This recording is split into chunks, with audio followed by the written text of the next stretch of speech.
YSR Congress party నేతలపై కేసులు నమోదు చేయండి, అరెస్టులు చేయండి, వెంటాడండి, వేటాడండి.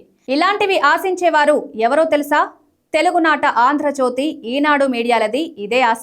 నిత్యం ఇటువంటి ప్రకటనలతోనే, వార్తలతోనే ప్రభుత్వ పెద్దను రెచ్చగొట్టడం ఈ మీడియాకు అలవాటు.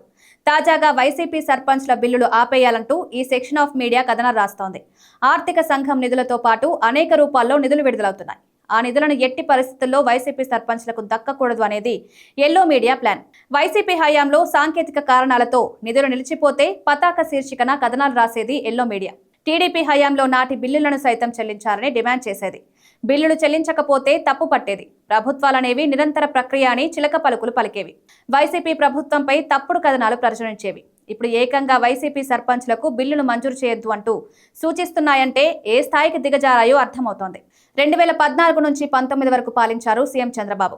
2019 ఎన్నికల్లో మరోసారి గెలవాలని భావించి పసుపు కుంకుమ కింద మహిళలకు 10,000 రూపాయల నిధులు జమ చేశారు. అప్పటి వరకు స్థానిక సంస్థల ప్రతినిధులు పనిచేసిన బిల్లులను ఎగ్గొట్టారు. వాటినే పసుపు కుంకుమతో పాటు నిరుద్యోగ భృతికి మళ్లించారు. మరోసారి అధికారంలోకి వస్తే చూసుకుందాంలే అన్నట్టు వ్యవహరించారు. ప్రజలు మాత్రం చంద్రబాబును అధికారానికి దూరం చేశారు. జగన్ ని అధికారం ఎక్కించారు. జగన్ ఆ సెక్షన్ ఆఫ్ మీడియా కుదురుగా కూర్చొనివ్వలేదు. చంద్రబాబు హయాంలో వేల కోట్ల బిల్లులు నిలిచిపోయాయి. ఉద్దేశపూర్వకంగానే అప్పుడు బిల్లులు ఇవ్వలేదు. జగన్ అధికారంలోకి వచ్చిన మరుక్షణం ఆ బిల్లులు చెల్లించాలంటూ ఎల్లో మీడియా పతాక శీర్షికన కథనాలు రాసింది. ఏవైనా బిల్లులు వచ్చి సర్దుబాటు చేస్తే మళ్లింపు అని శీర్షిక పెట్టి కథనాలు రాసేవి. ఒకవైపు చంద్రబాబు పెట్టిన పెండింగ్ బిల్లులను చెల్లిస్తూనే అభివృద్ధి పనులకు నిధులు కేటాయించేవారు జగన్. కానీ దాన్ని హైలైట్ చేసేవారు. అన్ని నిధులను పక్కదారి పట్టించి ఏపీని 20 ఏళ్ల పాటు వెనక్కి నెట్టారని ప్రచారం చేసేవారు. ఏపీ మరో శ్రీలంక, వెనిజులా కావడం ఖాయమని గోబెల్స్ ప్రచారం చేసేవారు. టీడీపీకి ప్రజాబలం కంటే మీడియా బలం అధికం.